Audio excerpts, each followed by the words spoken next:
Alô, alô, alô, alô. Só precisamos entrar, só ver que horário que há.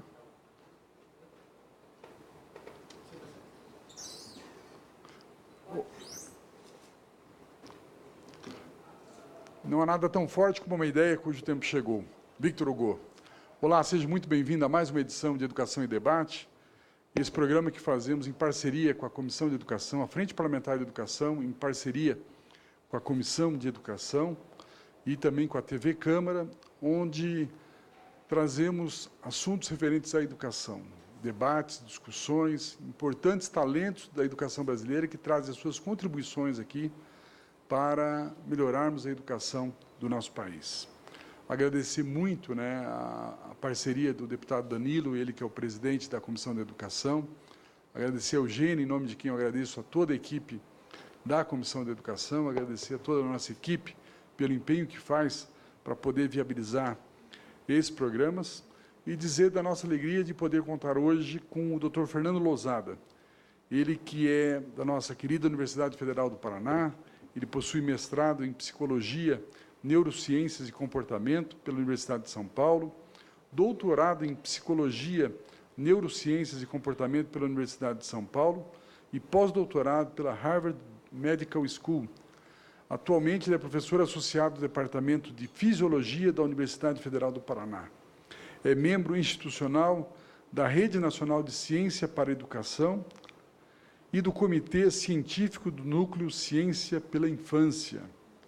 E a palestra que ele vai proferir hoje para todos nós é Fatores Fisiológicos que Influenciam na Educação e Aprendizagem. Dr. Fernando Lousada, muito bem-vindo, muito obrigado pela sua presença, é um privilégio tê-lo aqui, e o senhor tem a palavra. Eu agradeço o convite, bom dia, agradeço muito à Frente Parlamentar da Educação, à Comissão de Educação, ao deputado Alex Canziani, pelo convite, pela oportunidade de estar conversando um pouco com vocês sobre educação. Eu vou tomar a liberdade de me levantar para acompanhar os slides. E,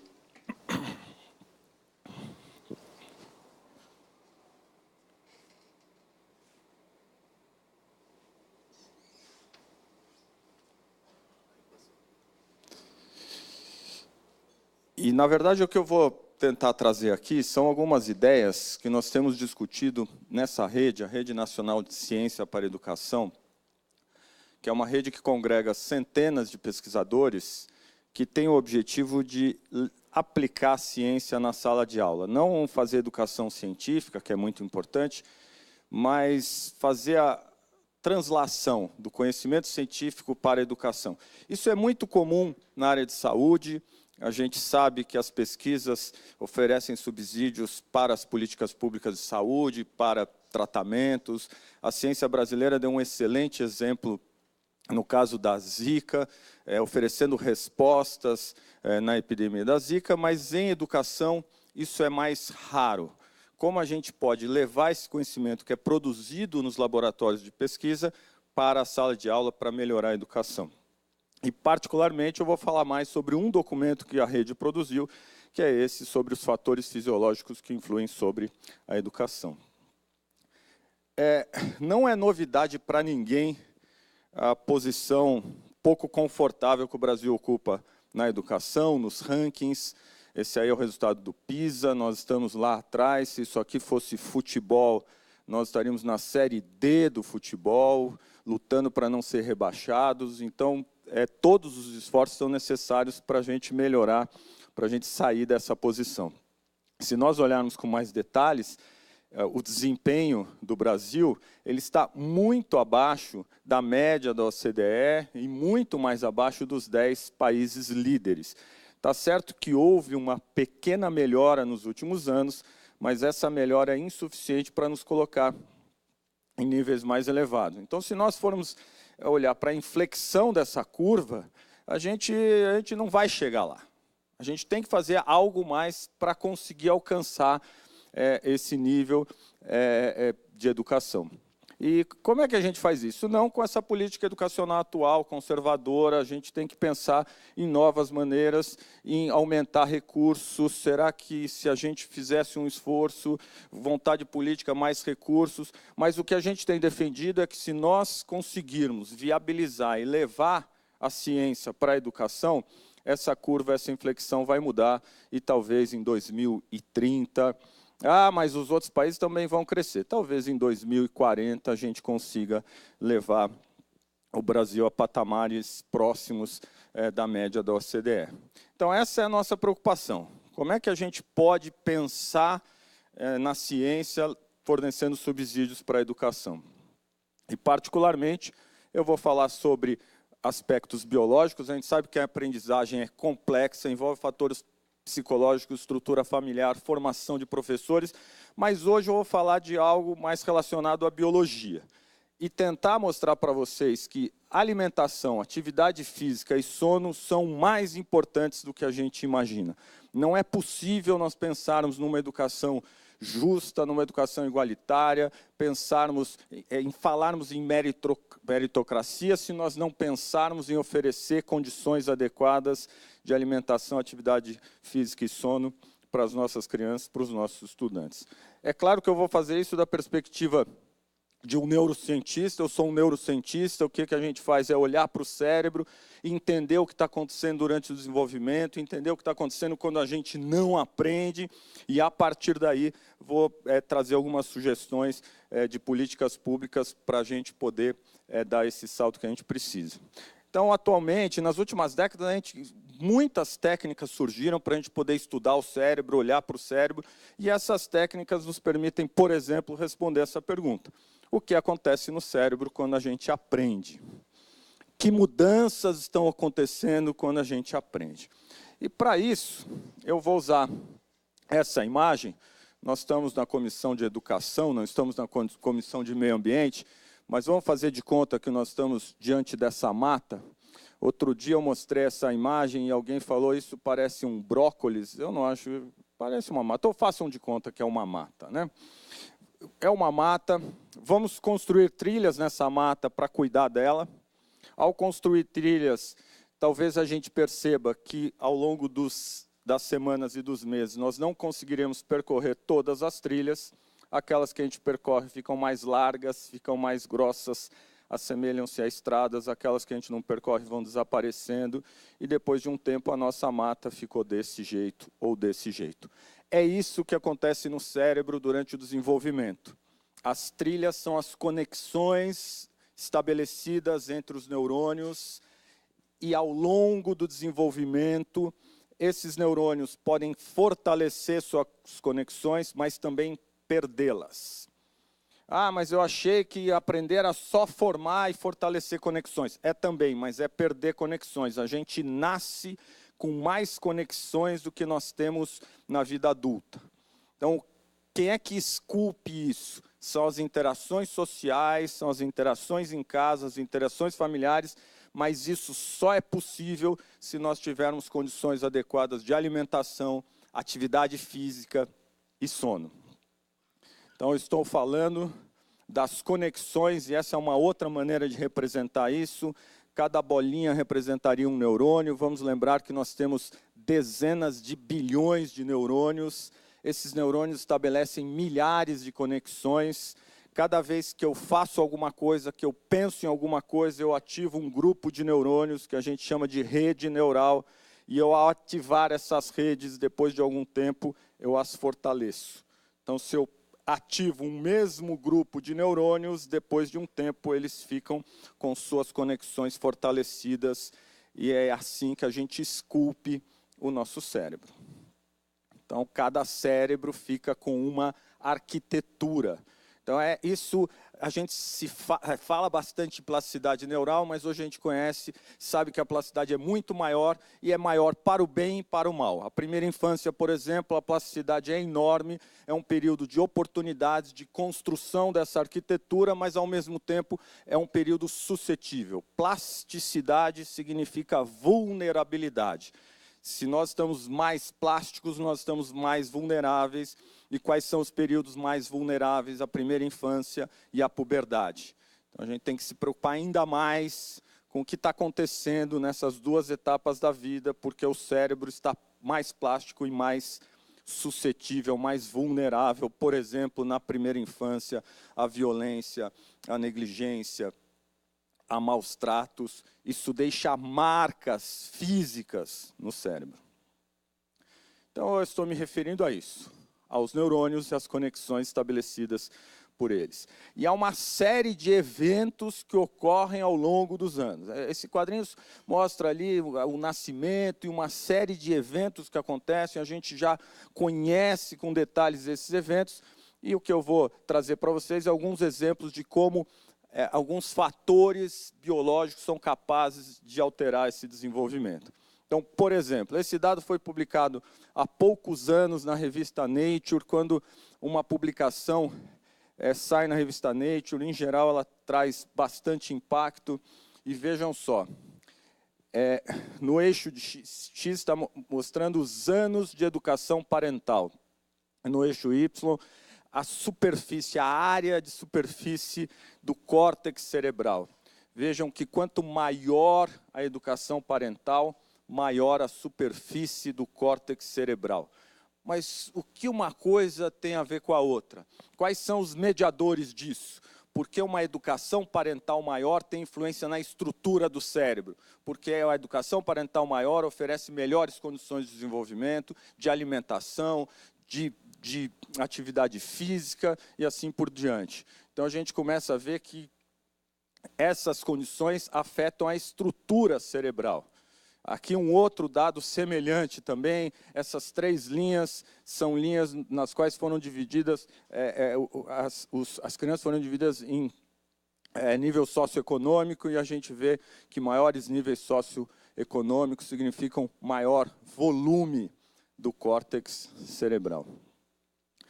E a gente consegue construir uma explicação por que o status nutricional é capaz de gerar essas alterações. Eu não vou entrar em detalhes, mas vou lembrá-los aqui dados que mostram que a introdução do café da manhã na escola, tem poucos estudos brasileiros, esse é um estudo norte-americano, aumenta ou diminui o absenteísmo, diminui o número de faltas e melhora o desempenho das crianças.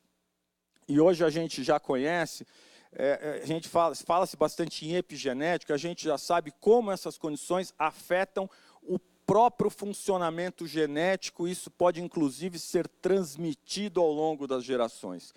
Antigamente não se imaginava essa possibilidade de você, submetido a uma situação de privação alimentar ou de qualquer outra situação de privação, você transmitisse isso para as próximas gerações, e hoje já são conhecidos os mecanismos que alteram o DNA, alteram os genes, e isso pode ser transmitido para as próximas gerações, tornando ainda mais preocupante uma situação de carência dessas crianças. E aqui é um exemplo mostrando dados, não vou entrar em detalhes, mas é legal mostrar, esse é um resultado relativamente recente, mostrando o efeito da atividade física das mães sobre o número de células numa região fundamental para a memória, que é o hipocampo. Quer dizer, se as mães, isso é em animais de laboratório, né?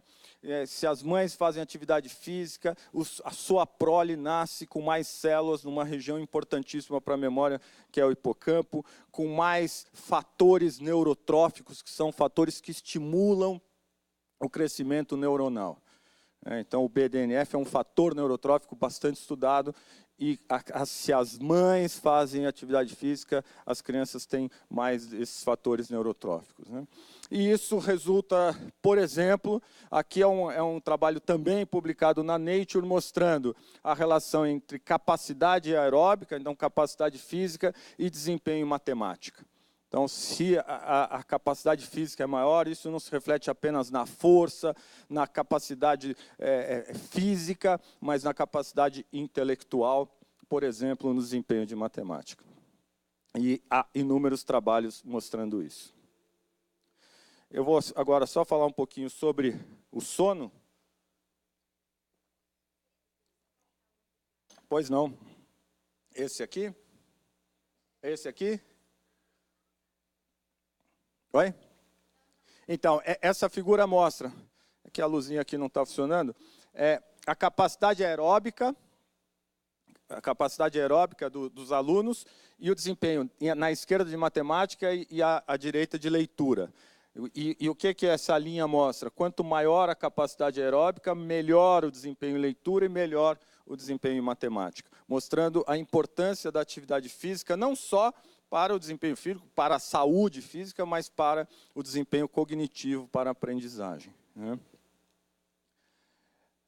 E isso se confirma, por exemplo, em estudos mais específicos, mostrando a importância da atividade física na capacidade atencional em adolescentes. Esse também é um resultado publicado numa importante revista de pediatria. Então, eu vou falar um pouquinho do sono. A gente está sempre acostumado a pensar na importância do sono antes de realizar uma tarefa. Nós tínhamos que estar aqui às 8 da manhã para estarmos dispostos, fomos dormir mais cedo, se possível, ontem, porque a gente sabe que quando a gente dorme pouco, a gente tem um desempenho alterado.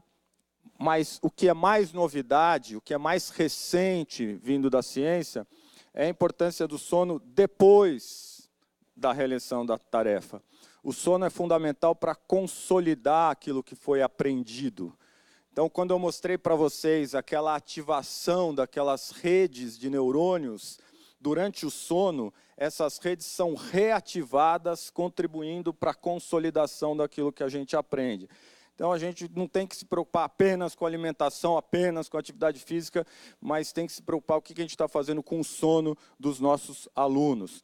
E a gente pode estudar o sono de diferentes maneiras, uma delas é estudar por meio do registro de sinais elétricos que a gente faz, a gente coloca eletrodos e obtém dados que nos permitem identificar os estágios de sono ao longo da noite e, a partir daí, entender melhor quais são os estágios de sono importantes. Não vou entrar em detalhe a respeito disso, mas a gente sabe que uma boa parte do nosso cérebro está ativa durante o nosso sono e essa atividade está a serviço da consolidação da memória.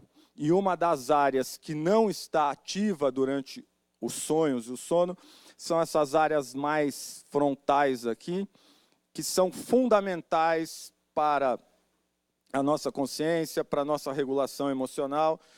Então, a privação de sono altera não só o desempenho cognitivo, mas a regulação emocional das crianças e dos adolescentes.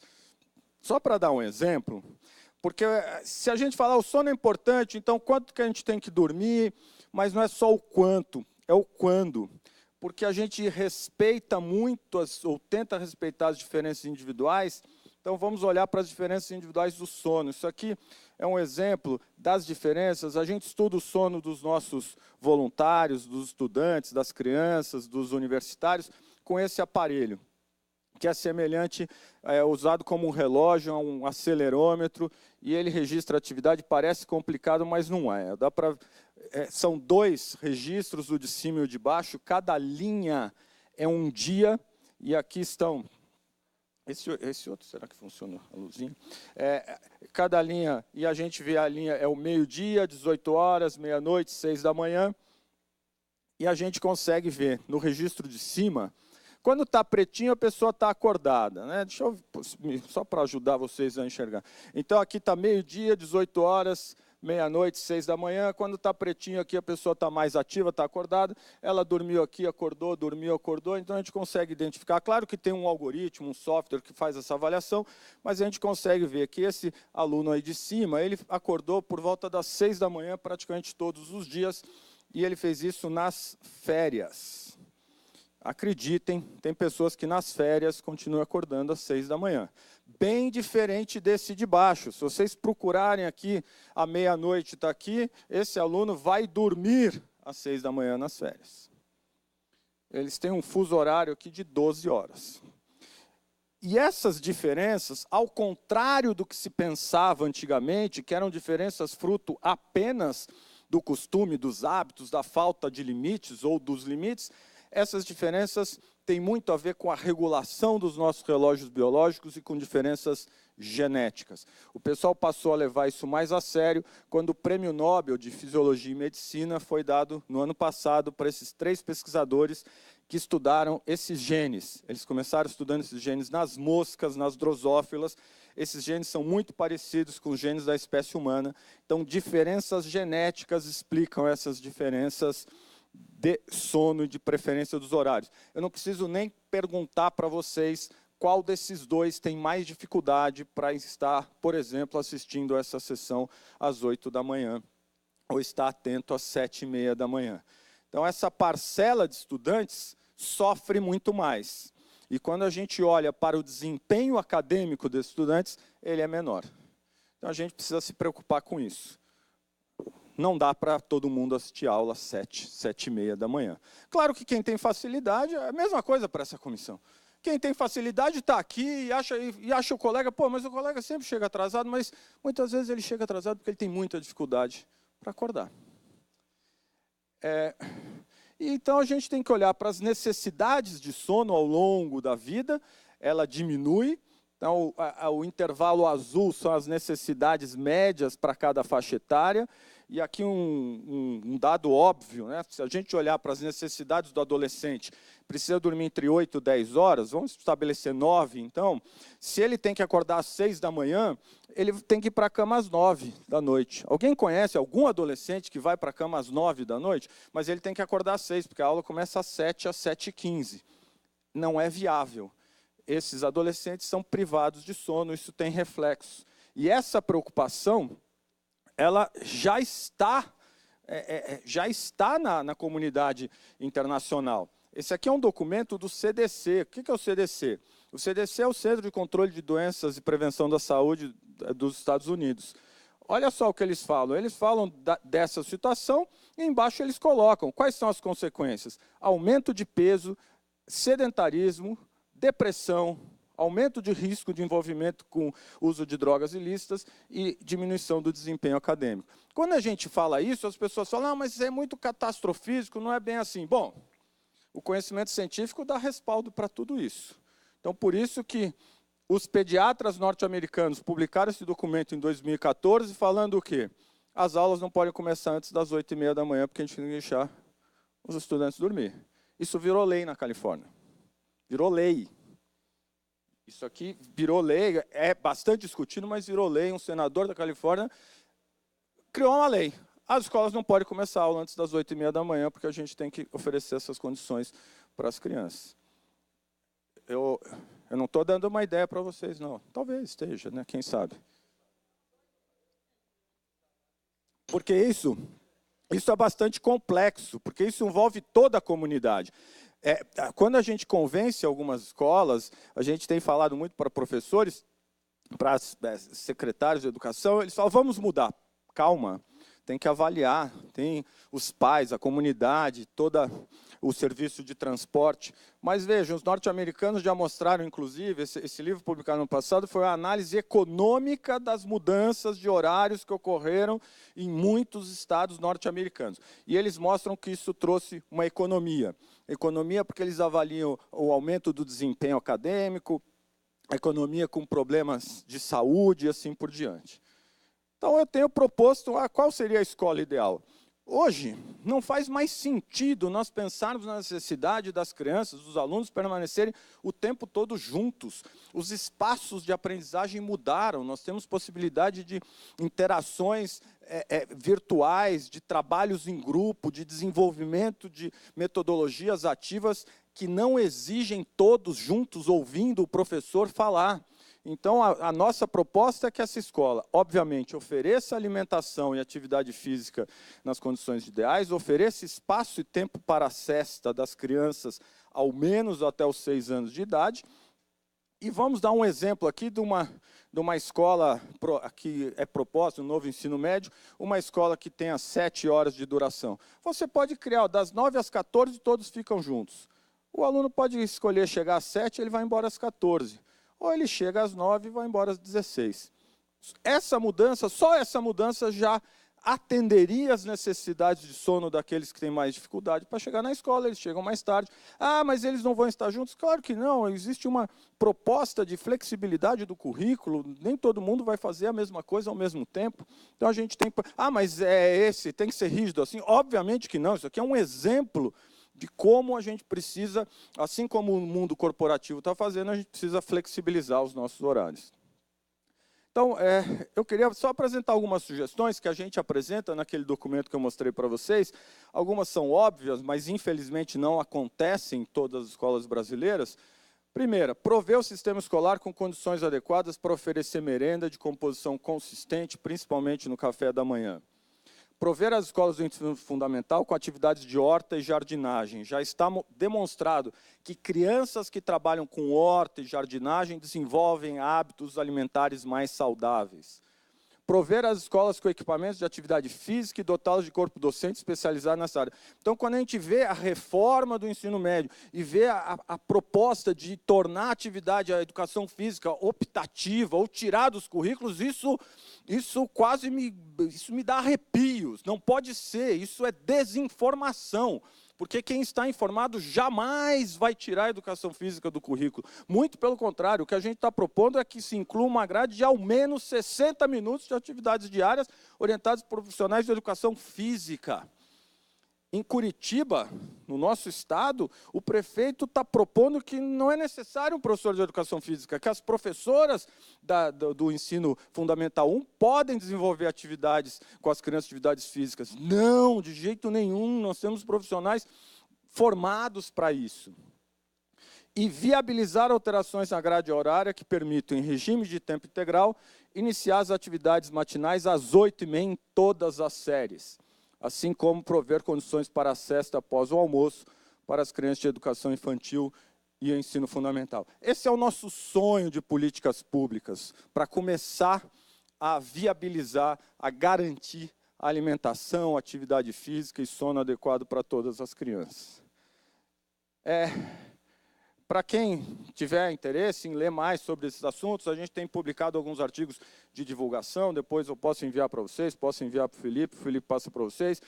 Esse livro foi publicado em dezembro, ele reúne capítulos, são mais de 30 pesquisadores que escreveram, reúne capítulos muito interessantes sobre o tema.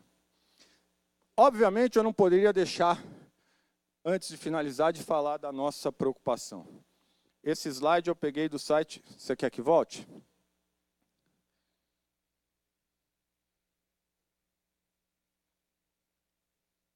Esse slide aqui, eu peguei quer que volte aqui?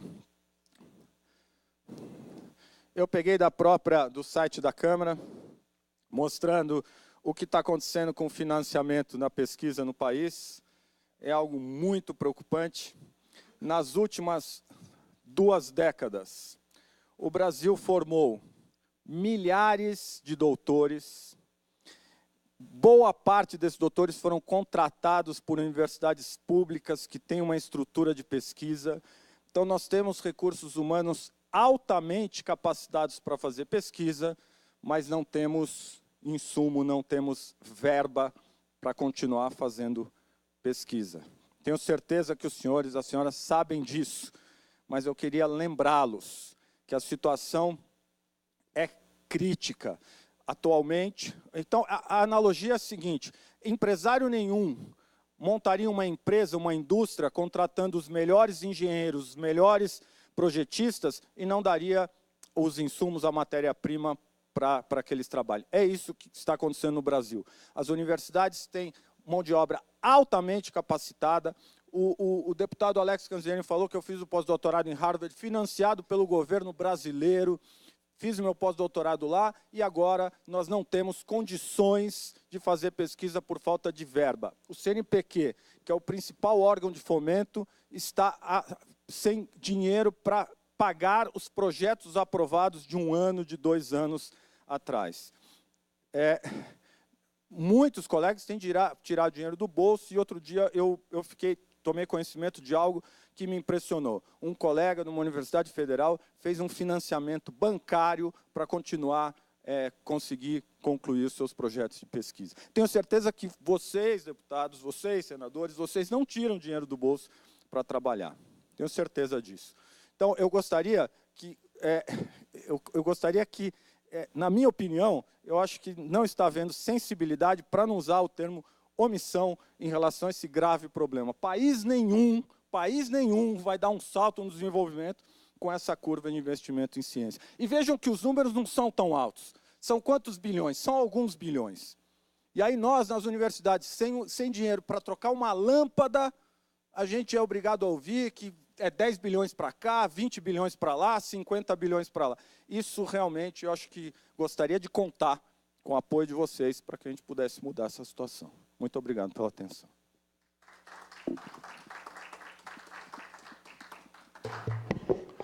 Muito obrigado, professor Fernando Losada. Parabéns aí pela sua brilhante exposição. É muito bom saber que nós temos talentos aqui, ainda mais no meu estado, na nossa Universidade Federal do Paraná, que realmente podem e trazem uma contribuição tão importante para a academia, para a educação como um todo. E eu sou entusiasta, né, de você levar a ciência para... Muitas vezes a gente fica naquela questão meramente do achismo, meramente daquilo que muitos professores acabam falando, mas não se traz ciência realmente. O que comprova se realmente isso dá resultado ou não? Ah, não, mas está se fazendo isso ao longo dos anos, mas está comprovado isso? E eu vejo isso com muita alegria quando eu vejo instituições, inclusive, que trabalham nesse sentido. A Câmara fez um trabalho aqui com relação à primeira infância, né? O ministro Osmar Terra é um entusiasta do trabalho com relação à primeira infância. Nós tivemos a oportunidade, inclusive, de ir para Harvard e ver, através de um seminário que fizemos lá, do impacto dos 6 primeiros anos da vida de uma criança, né? A plasticidade do cérebro, de que maneira nós podemos, através de atenção à primeira infância, nós podemos ter, sem dúvida, melhores alunos, melhores cidadãos, com menos problemas ao longo de toda a sua vida. Então, eu estou lendo, inclusive, um livro agora que chama Agilidade Emocional. Tá? E exatamente como é importante a gente poder ter esse olhar científico sobre essas questões que nós temos. E uma coisa que eu gosto muito, professor, não sei se o senhor poderia ter algum comentário, é com relação à meditação. Eu sou um meditante, né? Antes, vindo para cá, inclusive com o Hélio, estava meditando no carro lá. E eu tenho lido também, o Daniel Goleman é uma pessoa que tem vários estudos com relação à questão da meditação também. E eu tenho um sonho de levar a meditação para a escola. Eu acho que se nós pudéssemos fazer com que as crianças tivessem pequenos momentos de meditação, de você pensar na sua própria, de uma maneira muito simples, pensar na sua respiração, ela pudesse fazer isso, já seria impactante para o bem-estar das crianças e a própria aprendizagem. Eu queria saber, o senhor tem algum trabalho nesse sentido? O senhor tem se dedicado, tem conversado alguma coisa com relação a essa questão? E outro detalhe que eu acho que seria importante a gente frisar, e eu já vi também várias pessoas falando sobre as aulas começarem mais tarde, né, o impacto que isso poderia causar. Por exemplo, meu filho fica meia-noite não tem jeito de fazer esse menino dormir, porque ele fica vendo basquete, às vezes ele está na cama, mas está com o celular, né? E eu acho que nós precisamos ter esse olhar também. Obviamente, isso impacta na questão dos professores, isso impacta na questão dos pais que têm que levar os seus alunos, os seus filhos para a aula, quer dizer, há uma série de impactos. Mas só que muitas vezes a gente deixa de pensar no mais importante, que é o aluno. A gente pensa nos outros problemas. O problema da escola, o problema do professor, mas não pensamos nos alunos. Quer dizer, o foco tem que ser no aluno. De que maneira nós podemos realmente ter. E essa questão do começar a aula mais tarde, lá como tem na Califórnia, isso está se expandindo no mundo, isso está se expandindo nos Estados Unidos, por exemplo, as experiências têm se mostrado exitosas. Como é que o senhor vê essa questão? Então, inicialmente, falando da meditação, não é um tema do nosso laboratório de pesquisa, mas no nosso programa de pós-graduação tem um projeto que avalia o efeito da meditação sobre o emagrecimento, se a meditação ajuda pessoas que querem emagrecer, e a dissertação vai ser defendida agora, no próximo mês, eu ainda não vi os resultados. Mas o que aconteceu com a meditação e com vários outros temas é que é uma lacuna, principalmente por preconceito da comunidade científica. São temas que começaram a ser estudados mais recentemente.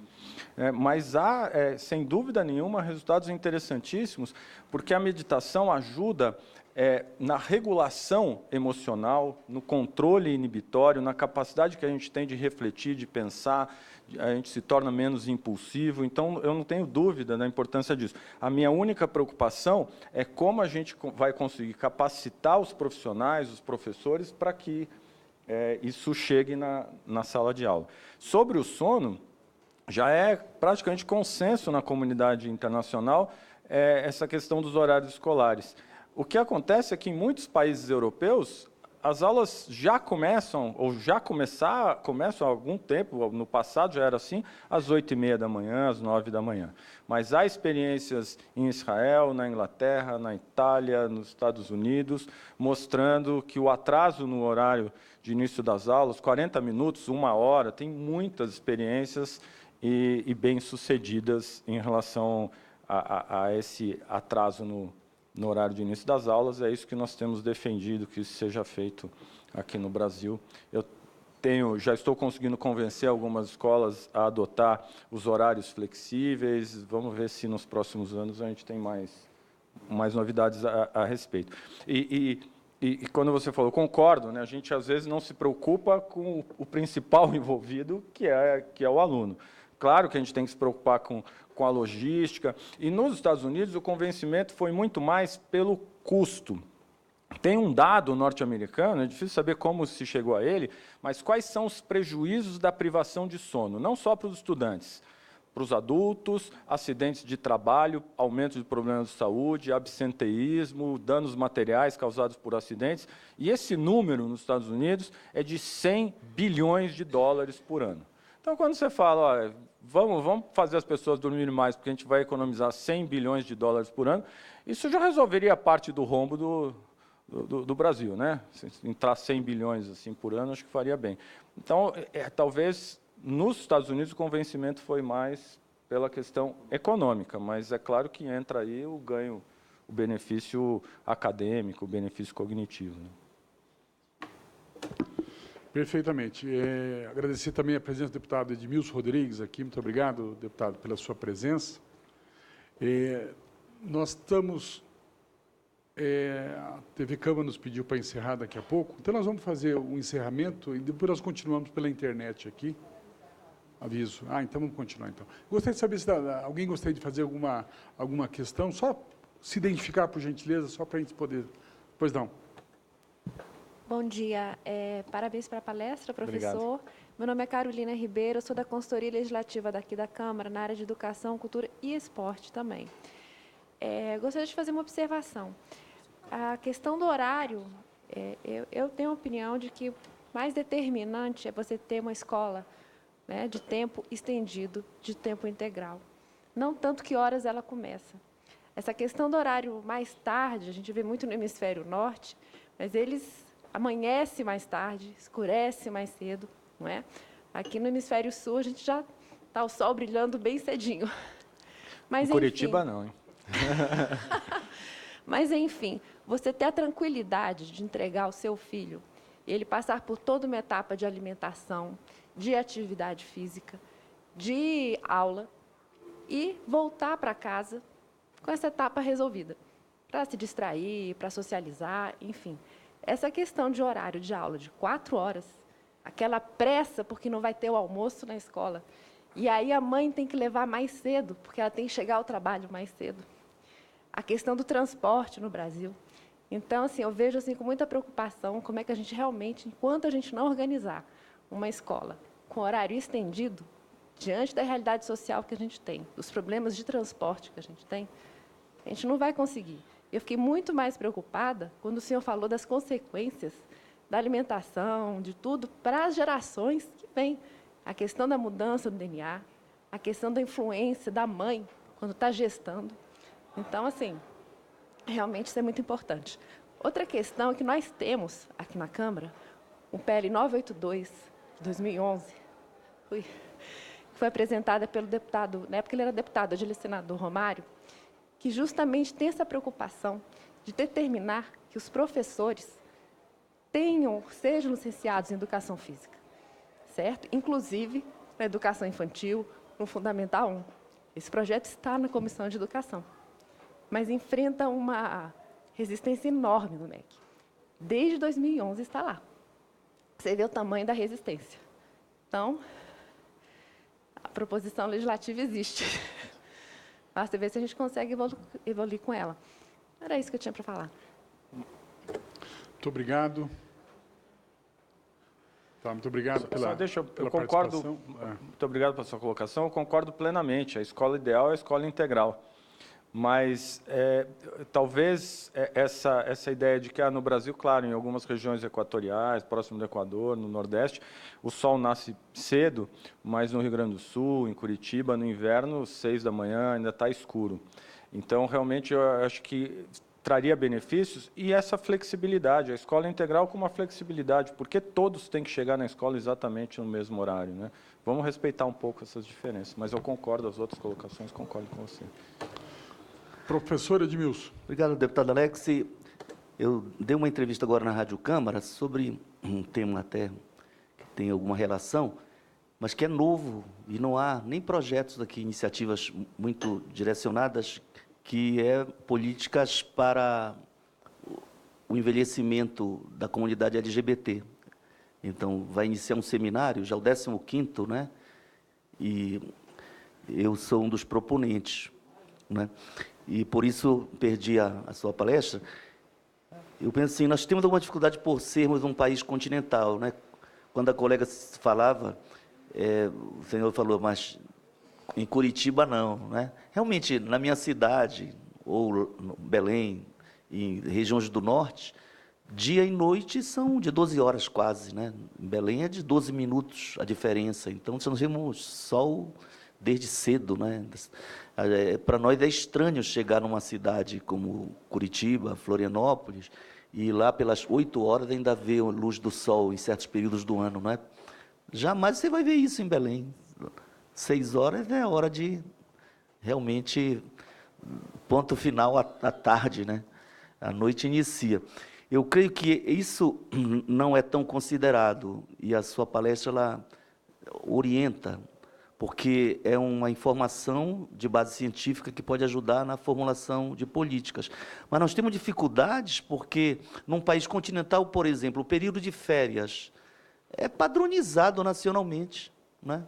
E muitas vezes você impõe férias, um período de 1 mês de férias, para uma comunidade no momento em que aquele jovem participa junto da família de atividades ou festivas ou econômicas até, no campo, por exemplo. É muito comum o envolvimento da família na colheita, no caso da produção familiar, né? E em cada região, e para cada tipo de produto agrícola, a colheita se dá em tempos diferentes, a safra se dá em tempos diferentes, né? Agora mesmo com greve de caminhoneiros, eu sou um cara crítico assim, a maioria dos projetos da bancada ruralista, mas me dou bem com a maioria dos deputados. E eu brincava com o Reis, disse, tu estás aí feliz apoiando a greve? Porque arroz não estraga, né? E ele riu, né? Enquanto quem produz pinto está perdendo lá, né? Ou tá doando, ou vendo o animal morrer. E não é brincadeira, né? E entra um outro deputado que produz café, aí diz, não, mas o café está na safra, né? Então, realmente é muito rico e diverso esse país em termos econômicos. Eu creio que o sistema educacional tem que considerar o saber técnico-científico para aperfeiçoar. Às vezes, a lógica política de definição de leis e de políticas públicas acaba desconsiderando essas informações. E uma segunda questão, recentemente, doutor Fernando, nós aprovamos aqui a lei, e a protagonista, assim, da luta, junto com o deputado Ricardo Izar, era a mãe de um menino, Tiago, esqueci o sobrenome, que morreu por falta de diagnóstico de um problema de saúde que ele tinha. É muito comum, por exemplo, que os professores, não só os de educação física, os professores em geral não tenham preparação. Eu não digo formação, porque ele é professor de história, ele tem que ser um bom professor de história, se aperfeiçoar didaticamente, mas não é mais admissível que nós não tenhamos assim um conjunto de informações, aliás, de disciplinas diferentes, multidisciplinar, que no período de formação, nas licenciaturas, mas também nos períodos de planejamento anual na escola, essas informações sejam incorporadas num processo dialógico com os educadores. Vou fazer uma referência. Eu tenho um filho ainda bem novo, que tem miopia. Né? Olha que eu não sou um cara desinformado, mas quando eu via o caderno, a dificuldade de escrever, eu dizia assim, meu filho, está dormindo tarde, vamos dormir mais cedo, olha, 8 horas começa a ler, vai dar sono lá pelas 9, porque tem que acordar cedo. Mas não era questão só do sono, era da miopia. Aí hoje o problema está resolvido, mas quantos pais têm a iniciativa de perceber isso e quantos professores estão preparados para perceber um problema que não é tão difícil de diagnosticar? Se o garoto está fechando o olho, não consegue copiar, algum problema tem. Ou ele tem um problema, digamos no campo aí do intelecto mesmo, ou tem algum problema, digamos, de deficiência visual, ou outro tipo de problema, que é auditiva. O autismo é um outro problema. Né? Então, há uma série de questões que nós não somos preparados, né, para fazer aquele pré-diagnóstico também. Não vamos fazer o diagnóstico porque não somos nem psicólogos, nem médicos. Não é? Mas, assim, às vezes é por total despreparo mesmo.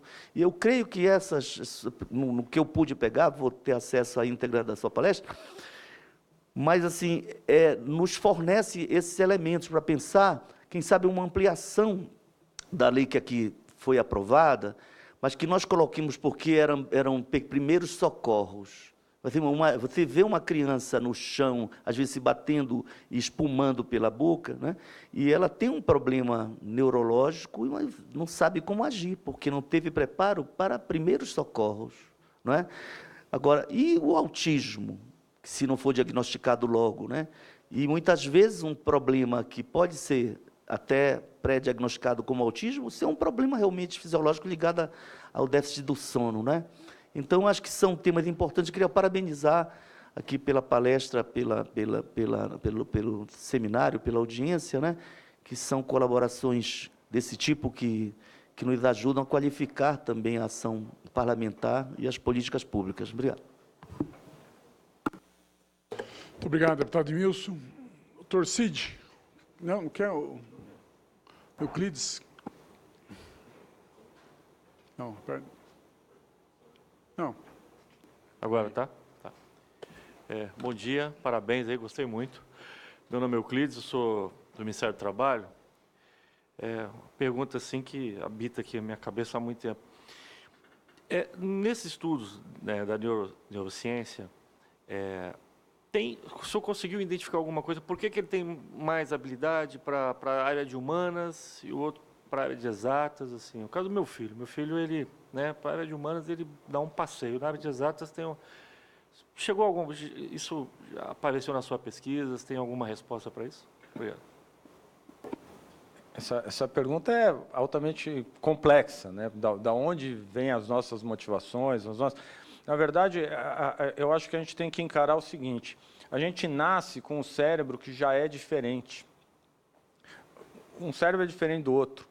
Tem áreas mais conectadas, menos conectadas. Então, a gente tem que aceitar que algumas pessoas nascem com as áreas cerebrais de processamento de números mais conectadas e mais aptas a fazer isso do que outras, assim como para a linguagem, para a leitura e assim por diante.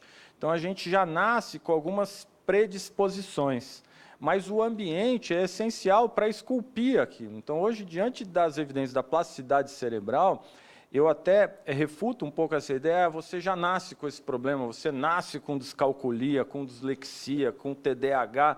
Não, você nasce com uma predisposição. E o ambiente é fundamental para esculpir isso. Então, essa maior vocação, ou predisposição, ou preferência por uma área ou por outra, é esse conjunto. Você nasce com predisposições e aquilo pode ser exacerbado ou não.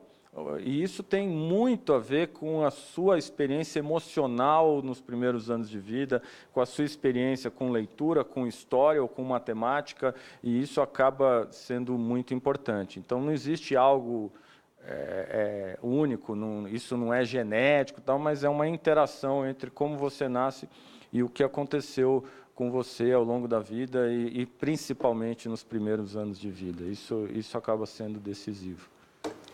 Perfeitamente. Professor, muito obrigado pela sua presença, um privilégio tê-lo aqui, parabéns aí pelo seu trabalho, parabéns pela dedicação. Eu que agradeço a Ao oportunidade. longo desses anos, agradecer a todos aqueles que estiveram junto conosco aqui, nos prestigiando aqui, nessa primeira edição aqui da Educação em Debate.